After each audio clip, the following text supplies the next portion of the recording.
Meus amigos, boa noite. É uma alegria nós estarmos mais uma vez juntos. E como vocês puderam perceber, nós vamos falar de um tema hoje quente, não é verdade? Não é queimação, mas é cremação. Naturalmente, nós trouxemos esse tema porque nós, espíritas, via de regra, acreditamos que todos, ninguém tem medo do desencarne, ninguém tem medo da morte aqui, tem?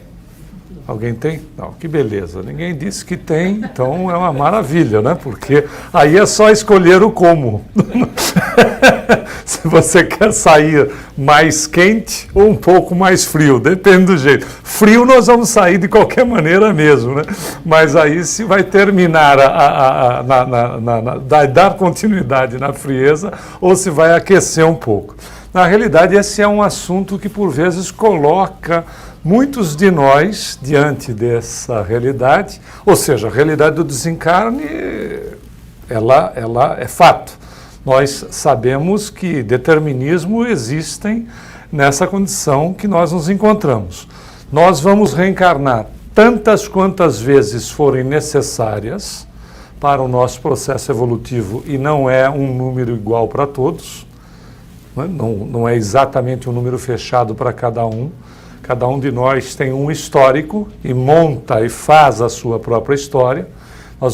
Mas enquanto nós precisamos reencarnar, independentemente de aceitarmos ou não o processo, o reencarne acontece.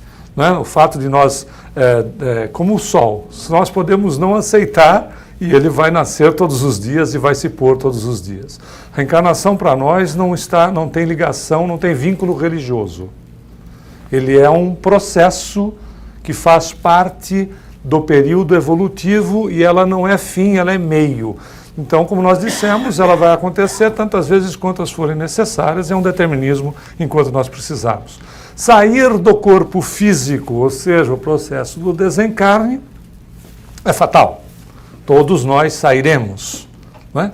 E a condição dos despojos é que ainda coloca muita gente, mesmo na seara espírita, com receios a respeito desta disponibilidade, da condição de cremar ou de inumar, ou seja, sepultar.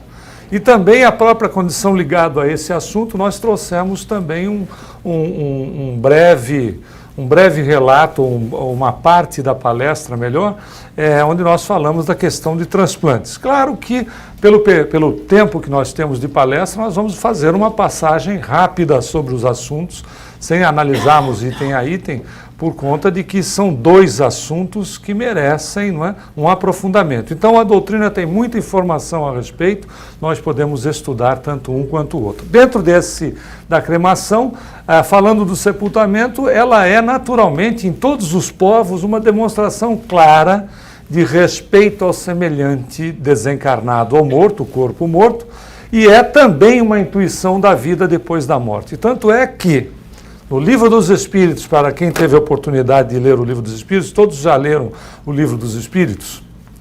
Todos já leram, inteiro. Porque às vezes a gente não lê o Livro dos Espíritos porque ele é dos Espíritos.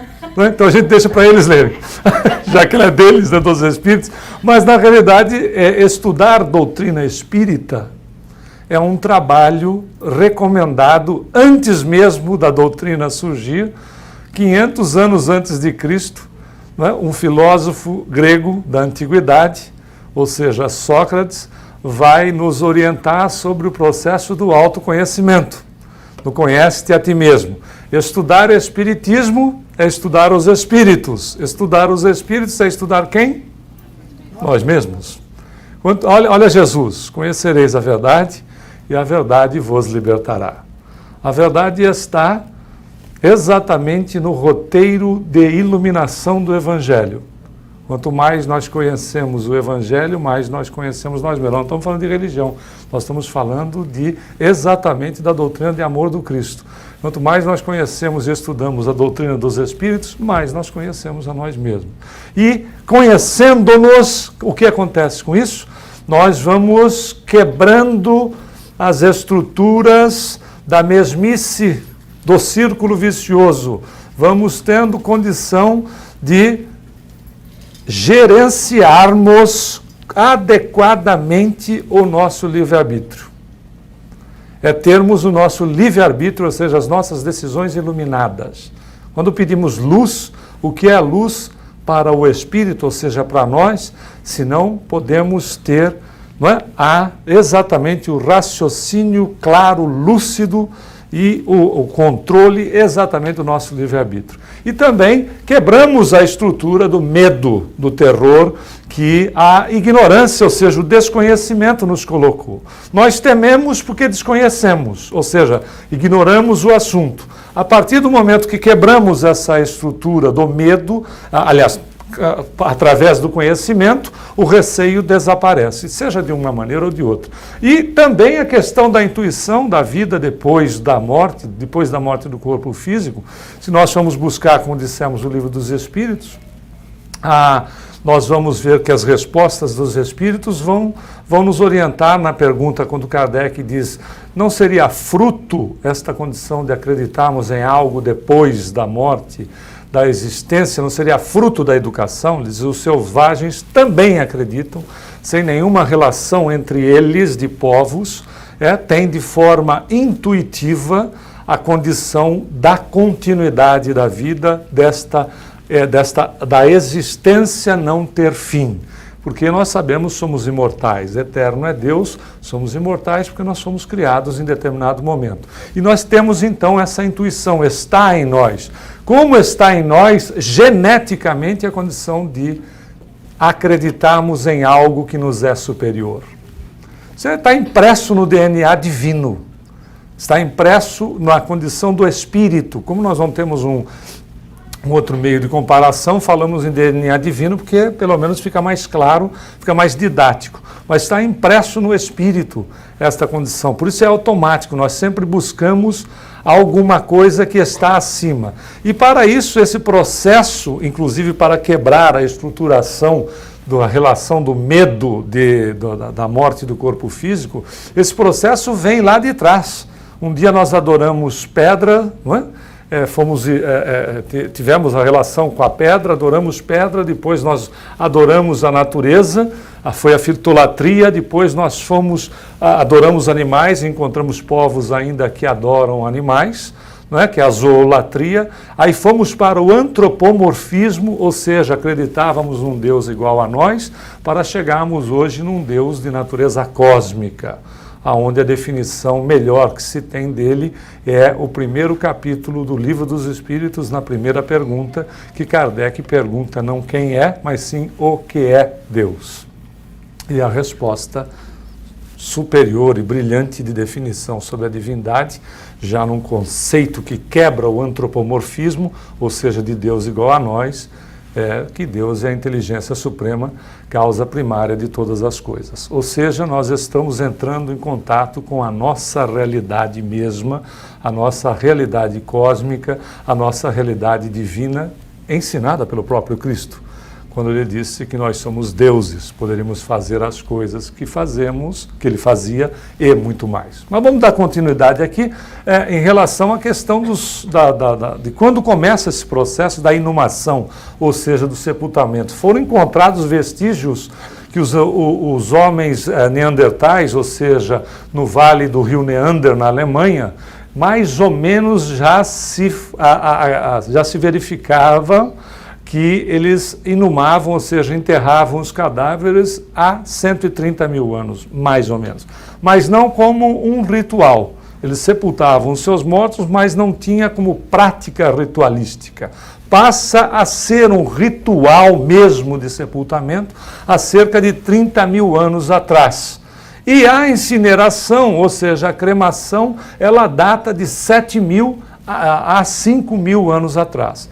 Passou a ser prática e é interessante que aí eles verificam uma questão de ritualística dentro desse processo, porque eles começaram a encontrar, não é, nas suas escavações, objetos junto com a criatura.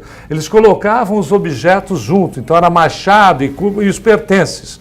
Por que eles faziam isso? Porque naturalmente mediunidade sempre existiu. Então, tinham determinados cidadãos que de repente o sujeito desencarnava, ou seja, morria, não é? Como é a colocação de forma comum, e o indivíduo via o desencarnado. Via o desencarnado num processo de vidência, e no mínimo, né, na cabeça deles, ainda em relação a essa condição de ver o desencarnado, o sujeito tinha voltado para pegar as coisas dele. Então já enterrava junto com as coisas e resolveu o problema. Né? Pelo menos não voltava mais. Já coloca logo o que pertence ao cara e ele já não dá mais o ar da graça. Veja, mas essa era a relação deles. Se o sujeito está voltando, ele está voltando para pegar as coisas que lhe pertencem. O que não é muito uma inverdade, hein? Que nós vamos ver daqui a pouco em André Luiz. Mas, enfim, e a cremação, aí sim, diz Emmanuel, se há o receio da situação da cremação, Emmanuel Espírito, através da psicografia de Francisco Cândido Xavier, recomenda no livro Roteiro para que se aguarde em torno de 72 horas em câmara fria, para que este período é o suficiente para haver o desligamento completo do espírito. Significa que o indivíduo vai se sentir queimando ou coisa do gênero? Não necessariamente, porque existe uma relação para isso. E esta relação leva em conta, mas aí não é só cremação. Aí é também no processo da inumação, ou seja, do sepultamento, leva em conta o apego à matéria, o fator cultural e a religião do cidadão. Não quer dizer, né, em absoluto, que um processo seja em relação ao outro melhor ou pior. Se inumar, ou seja, enterrar é melhor do que cremar. Isso absolutamente não tem nada a ver. Depende exatamente da condição que o indivíduo está na relação para com a matéria, para com o seu corpo, para os valores que ele possui. E isso vai fazer o quê?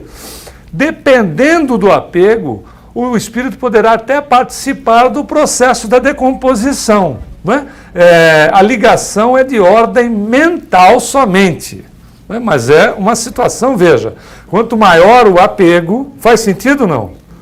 Tem gente que, por vezes, o objeto, os objetos, eles são os obsessores do indivíduo. Quer dizer, o processo ele se auto-obsidia em cima de determinadas situações. E, por vezes, pessoas, posicionamento, e assim sucessivamente. Nós vamos pegar na codificação casos de espíritos que se importavam com o túmulo.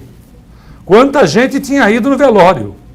Mas veja, a relação... E outros que seguiam o seu próprio sepultamento, não entendendo o processo, e estavam acompanhando o próprio enterro. Então veja que a relação é de apego do indivíduo. E o que faz para que essa situação seja modificada? É um processo simples. Muito simples. Por ser muito simples, às vezes a gente acaba não aceitando, porque acredita-se que as coisas têm que ser complicadas. É muito simples. O processo ele vai se dar de uma maneira tranquila. Mas o André Luiz vai falar dele, e Kardec também vai falar dele no Livro dos Espíritos. André Luiz vai falar dele no Obreiros da Vida Eterna. Esse livro, Obreiros da Vida Eterna, nessa passagem é interessante. André Luiz está nessa passagem, nesse desenho, inclusive. André Luiz é espírito, desencarnado, e também é através da psicografia de Francisco Cândido Xavier que ele traz as informações. Nesta obra, então, psicografada pelo Chico, André Luiz vai narrar que ele está num cemitério. E ele observa alguns casos, não todos, alguns casos, onde o indivíduo desencarnado continuava ainda com certa ligação com o corpo físico, através da sua ligação perispirítica, continuava, e em um caso especificamente chamou a atenção de André Luiz, porque o indivíduo estava de cócoras sobre o túmulo. E ele vai perguntar o que está acontecendo, e ele é orientado pelo mentor que estava fazendo a visitação junto com ele, diz assim: olha a tela mental da pessoa. E ele faz então uma análise da tela mental desse indivíduo, porque aquilo que a gente pensa e se fixa, nós projetamos. É possível ser visto. Os espíritos, criaturas mais elevadas, veem aquilo que é projetado por nós. É como se nós colocássemos, de fato, numa tela de 3 dimensões. A visão é tridimensional daquilo que se pensa, ou seja, aquilo que se tem maior objetivo, ou seja, os valores da criatura. André Luiz vai fazer uma análise na tela mental deste cidadão, e esse cidadão pensava fixamente no dinheiro, nas ações, nos negócios que ele tinha deixado, principalmente no volume financeiro que ele tinha deixado. E aí eles explicam, veja, a situação dele é tão delicada que é melhor mantê-lo aqui, aonde ele recebe assistência, do que deixá-lo sair. Porque se ele sair daqui, ele vai atrás dos familiares e vai criar um verdadeiro inferno, principalmente na hora que vê que o pessoal está gastando tudo. aí que vai ser um inferno mesmo. Ele falou, então, mantendo o indivíduo nessa situação, por um período, ele não está sofrendo, porque na realidade o sofrimento dele é uma autoimposição da dor, não é verdade? O sofrimento dele está na questão dos valores, e isso é sério. Ou seja, o próprio apego transforma a situação do indivíduo num sofrimento. O próprio apego que ele tem já é o sofrimento em si. Então eles deixam o indivíduo aí, nós vamos cuidando dele até que ele possa aos poucos ir se esclarecendo e pode então se retirar do local.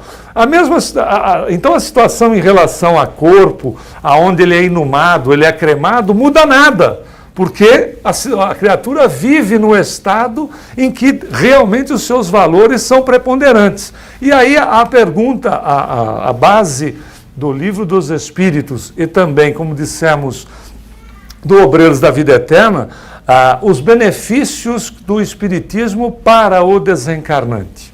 Vamos dar um exemplo, que inclusive é de Kardec. Kardec, na codificação, nos ensina que, se nós formos para a China sem falar o mandarim, vai ficar difícil pedir alguma coisa para comer. Né? Porque tem regiões, na grande maioria da China, não se fala inglês. Aliás, China, não só a China, mas Japão também. Japão depende das ilhas, tem dialetos que uma ilha não entende as pessoas que moram na outra. A China também tem dialetos que não necessariamente você consegue se comunicar. Então, se você não sabe nada de mandarim, como é que você pede comida na China? Deve ser uma coisa meio complicada, né? Não é uma realidade? Agora, se você sabe alguma coisa de mandarim, você já chega lá e... Não é? Você não vai chegar abafando, mas pelo menos você já vai, né, se livrar de algumas coisas, algumas situações ficarão mais simples, não é verdade? Sair de uma dimensão e ir para outra é a mesma coisa. Se não sabe mandarim, costuma ficar mais difícil.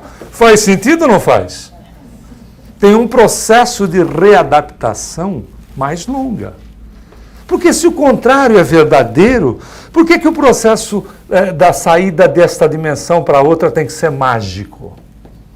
Não existe a dimensão da onde a gente vem, que é a nossa originalidade, né? Porque nós somos espíritos. Já dissemos aqui, repetimos que nós gostamos muito dessa frase de Teilhard de Chardin. Ele diz assim, nós não somos seres humanos tendo uma experiência espiritual, nós somos seres espirituais tendo uma experiência humana. Ora, se nós saímos da nossa originalidade, da nossa pátria original, porque nós somos espíritos, e vamos adentrar em uma dimensão aonde a entrada há um processo de readaptação, não é uma readaptação? Né? É um processo que vai nós vamos nos readaptando. O contrário não pode deixar de ser verdadeiro. Principalmente quando não se conhece nada. Conhecendo-se alguma coisa, por isso a comparação de Kardec em relação à questão da China, conhecendo-se alguma coisa, as dificuldades são muito menores. Não é verdade? Faz todo sentido, não? Muito bem. Na questão de nós fazermos essa mudança dimensional, que é literalmente uma mudança de dimensão, a base para que nós cheguemos falando mais ou menos a língua da nossa, não é? Nos readaptemos à nossa originalidade, é esta aqui. Conhecer a doutrina ajuda muito, mas só a prática do bem e a elevação moral é que faz a real diferença. Porque o que seriam dos católicos, o que seriam dos budistas, o que seriam dos shintoístas, o que seriam dos nossos irmãos muçulmanos, né, se de repente só as pessoas ligadas a doutrinas reencarnacionistas, que não é só o espiritismo, nós sabemos, o budismo é reencarnacionista, por exemplo, não é? Ligadas à reencarnação é que teriam esse conhecimento. Na realidade, não é bem isso. Na realidade, o que está como ponto central é a criatura procurar a prática do bem. É a criatura procurar um processo de moralização, não a moralização de usos e costumes, mas a moralização da prática do Evangelho do Cristo, que é, por excelência, não é, a moral da criatura no processo evolucionista do ser, que é amar o semelhante, procurar amar o semelhante como a nós mesmos.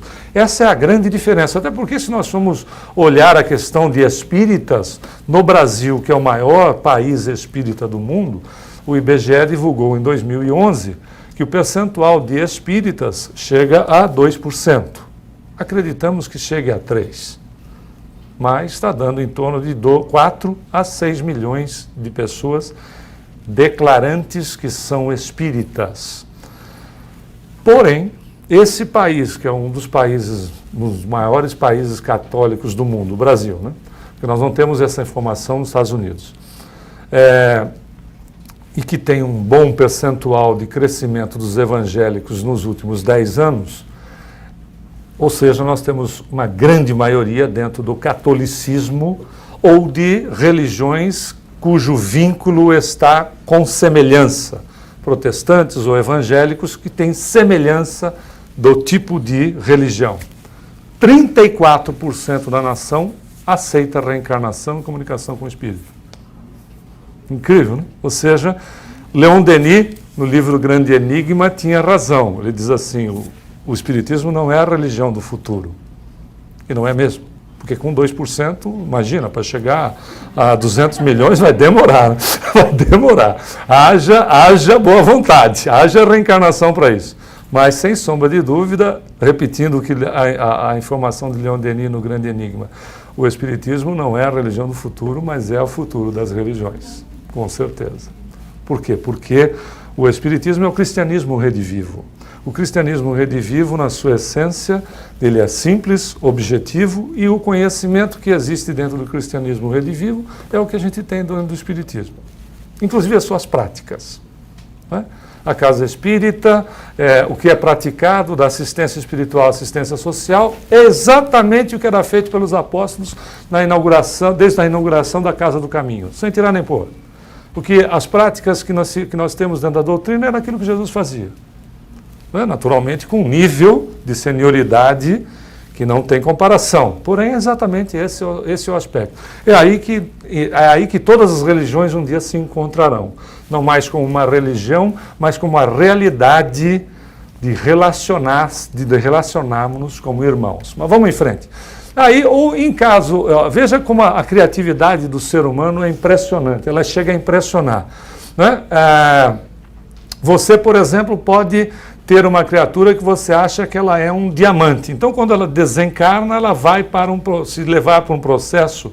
No Brasil tem até, inclusive, uma filial. Talvez nos Estados Unidos já deva ter também.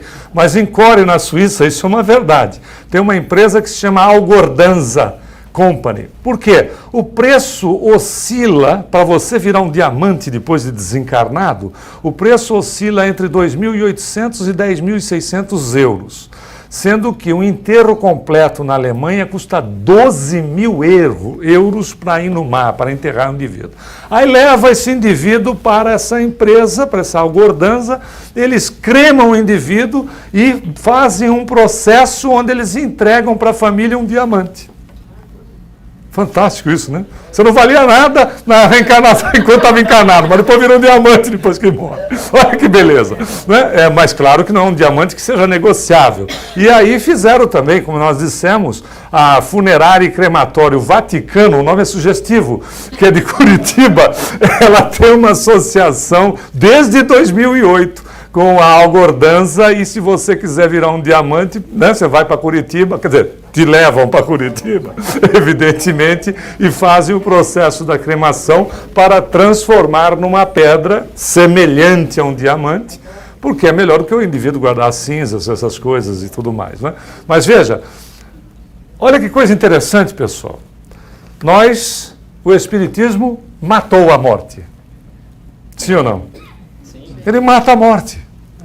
Porque ele naturalmente, como nós dissemos, o conhecimento faz com que hoje nós achemos graça de uma situação dessa, que é uma situação que nos espera. Não é verdade? A gente também não precisa ser apressado e querer ir logo, né? Pode deixar o tempo, pode 100 anos, etc. Esse país tem condição de manter. Aliás, a ciência nos diz o seguinte, e é incrível, hein? Que foi constatado que no Brasil, essa própria informação, na mesma informação do censo feito pelo IBGE, nós temos 23 mil centenários.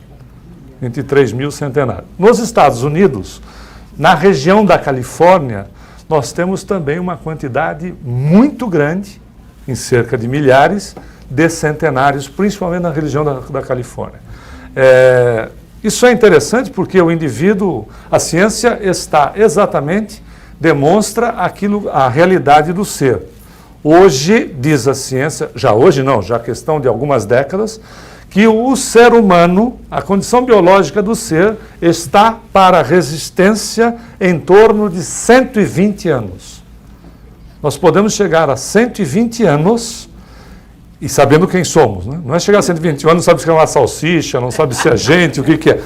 Com 120 anos, olha que beleza, não é? Acreditamos que aqui a grande maioria seja bastante otimista e vai chegar nessa marca, mais ou menos. Né? Tem gente que está dizendo que não, mas enfim, que dá para chegar, dá. E veja, nós estamos cada vez mais conscientes e a gente chega então a ver um caso desse com simplicidade, com alegria, com tranquilidade, cada vez mais, porque vamos entendendo e conhecendo a nós mesmos. Vamos falar um pouquinho a respeito desse outro assunto, que por vezes é tabu dentro da vida ou da família inteira em relação à questão de transplante, principalmente no que diz respeito à doação de órgãos, não é?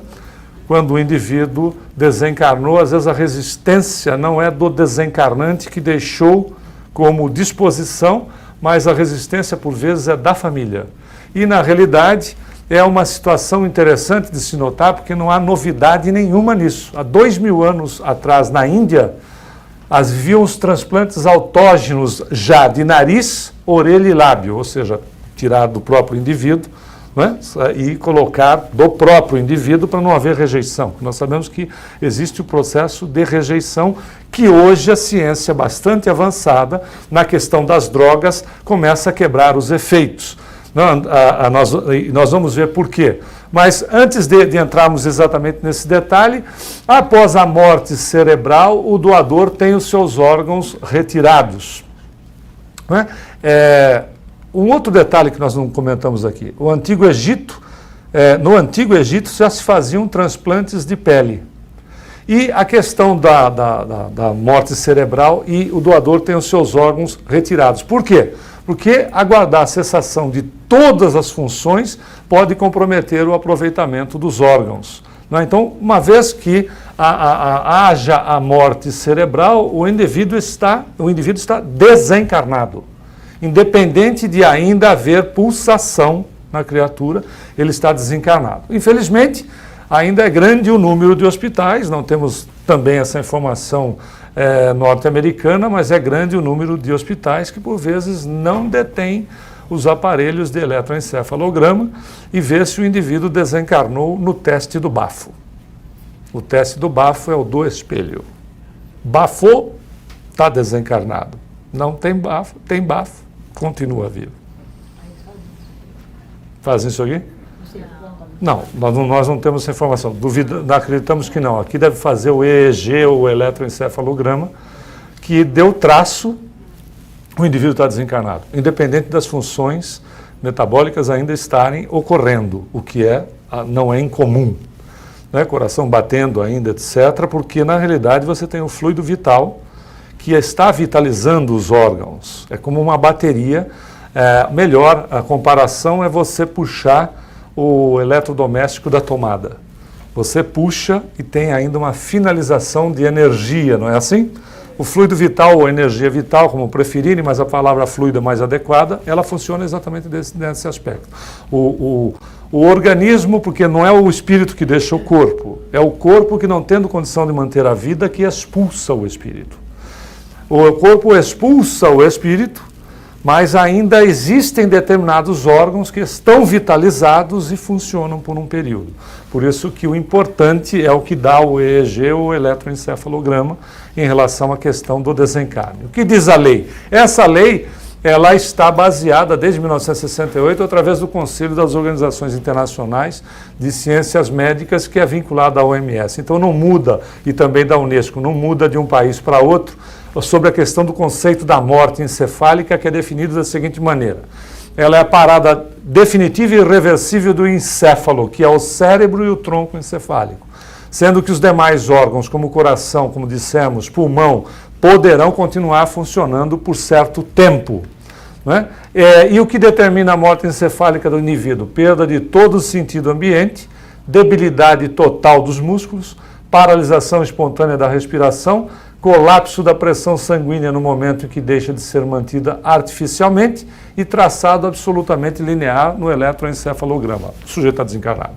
Né? E podem ser aproveitados, né, para a criatura que está, os órgãos e vários órgãos podem ser aproveitados. Como é que fica o espírito? O perispírito nosso será lesado? Veja, essas são, às vezes, informações interessantes, porque acha que, em se doando as córneas, o sujeito chega no plano espiritual cego. Mas, veja, de novo, volta lá, por isso que nós começamos com o tema de cremação. Depende do apego que o indivíduo tem à matéria, sim ou não?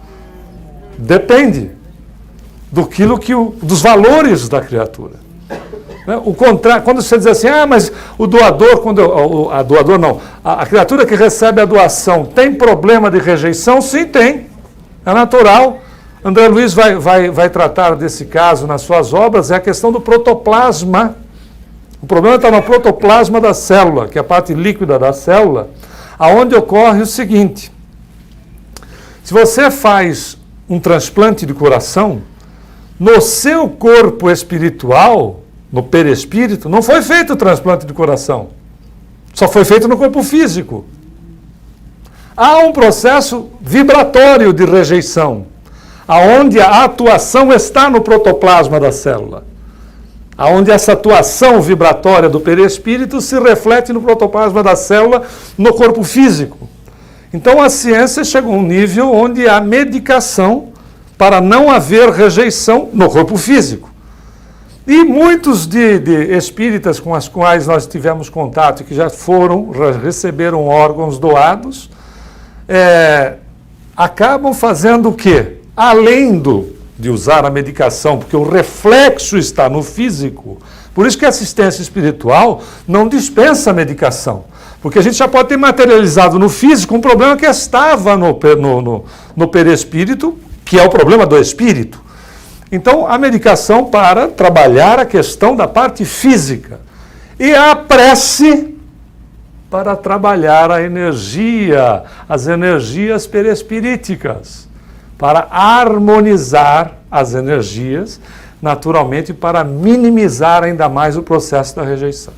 E, sem sendo doador, o perispírito fica lesado? Via de regra, não. Via de regra, não, porque você está fazendo o quê? Uma doação do corpo, de matéria, daquilo que foi deixado. Agora, de novo, são questão de valores. Mas não existe nenhum dano para o perispírito, até porque na doação do indivíduo há uma concordância. E é interessante notar o seguinte: da mesma maneira que a questão das amputações não lesam o perispírito. Nós já verificamos casos até de uma pessoa, uma moça que nós conhecemos, que ela nasceu sem a perna toda, desde aqui de cima da cintura, onde, como bebê, já fizeram uma cirurgia porque era aberto esse espaço. E ela não tinha perna, ela usava uma prótese. Por incrível que possa parecer, ela tinha a intuição de quando a prótese ia quebrar. Porque a prótese tem fadiga da matéria, né? Do material, tem fadiga de material, então ela sabia intuitivamente quando a prótese ia quebrar. Mas, quando ela sonhava que ela tinha as duas pernas. Ela corria, ela andava, etc. Ou seja, a questão de uma amputação, veja, se o ponto, né, do valor da doação aterroriza alguém, a questão da amputação também é uma verdade, não significa que nós surgiremos no plano espiritual com parte do corpo perispirítico faltando. Depende muito, da mesma maneira que o contrário é verdadeiro quando nós demos esse exemplo. Ela, quando saía do corpo no processo do sono, via as suas duas pernas, normalmente caminhava com as suas pernas, ou seja, o reflexo estava, seja a prova, seja o que for, né, para o espírito, estava relacionado com a questão do corpo, na prova que ela precisava passar, e aí, às vezes, nem a criatura sabe, Deus sabe o que é melhor para a criatura, então esta condição também é o contrário, em caso de amputação não significa que nós teremos esta situação dificultosa no plano do espírito. É uma realidade. O processo todo obedece àquilo que o indivíduo pensa. Por isso que dissemos que é uma questão de valores. Nós temos uma passagem em André Luiz que o pai está entre a terra e o céu, no livro Entre a Terra e o Céu, o filho agride fisicamente o pai, e o pai diz assim: os seus braços hão de secar pela agressão recebida. O que acontece? O indivíduo mantém a questão da culpa. E vivenciando a questão da culpa, começa a infligir para si mesmo situações, não que o braço dele secaria. Quando ele desencarna, a questão da fixação na culpa que tem, ele aparece no plano espiritual com os braços ressequidos como se fossem galhos de árvore. Percebe então que a relação está exatamente nos valores da criatura. Se a criatura fez a doação, ela anulou por completo esse processo dela. Faz sentido ou não? Ela anulou. Ela pode ter todos os problemas do mundo. Esse particular daquele elemento doado está anulado. É interessante notar que às vezes acontece e não necessariamente em favor daquele que não fez a doação. Nós vimos em determinado momento, aquelas mensagens que chegavam para as mães lá no Grupo Espírita da Prece em Uberaba, serviam de lição para todo mundo. E foi um rapaz dos seus 22 anos de idade que deu uma comunicação para a mãe que estava presente, através da mediunidade de Chico Xavier, e ele narrava, e a mãe depois confirmou, ele era um indivíduo que fazia uso de drogas pesadas, né? Ele usava cocaína e um dia ele teve uma overdose e desencarnou. Então ele relata, depois quando teve condição, etc., ele relata através de Chico Xavier que a condição de vida dele, a mãe não conhecia, né? Porque ele não tinha só a questão da dependência química. Por conta da dependência química, as atitudes dele nesse período muito curto de existência foram atitudes muito sérias de desrespeito, não só para com ele, mas também para com o semelhante. Porque chegou um determinado momento que o dinheiro faltava para a droga e ele assaltou, ele promoveu uma série de situações, né, de prejuízo ao semelhante por conta da sua dependência. Desencarnou. No momento do desencarne, né, foi ainda possível a mãe dele, sem que tivesse nenhuma documentação em relação à vontade dele, à vontade própria, a mãe dele doou as córneas do menino. Né? Fez a doação de córneas. Na mensagem, no final da mensagem, ele diz para a mãe: mamãe, eu sou muito grato à senhora porque a senhora não sabe o quanto essa doação me auxiliou no meu reequilíbrio no plano espiritual. Eu que tive uma vida totalmente desregrada, totalmente complicada pelas minhas atitudes, a doação que a senhora fez por mim, né? Ou seja, aquilo que eu sequer tinha noção, acabou sendo de grande auxílio em relação à questão do meu posicionamento, do meu reequilíbrio no plano espiritual. Veja, a doação de córneas. Por que isso? Porque, na realidade, é a caridade no seu mais alto grau. A criatura não precisa conhecer, não é de espiritismo e espiritualidade. A criatura, dentro daquilo que o Livro dos Espíritos nos ensina, ela precisa não ter apego, ela precisa pensar e trabalhar para o bem. O indivíduo que faça doação, ele está exatamente vinculado às questões do bem. Ele está fazendo o bem independente de qualquer religião, de qualquer filosofia que ele pertença. O importante, então, será sempre esse, o desapego e o favorecimento do próximo naquilo que for possível dentro das nossas possibilidades. Muita paz a todos. Obrigado.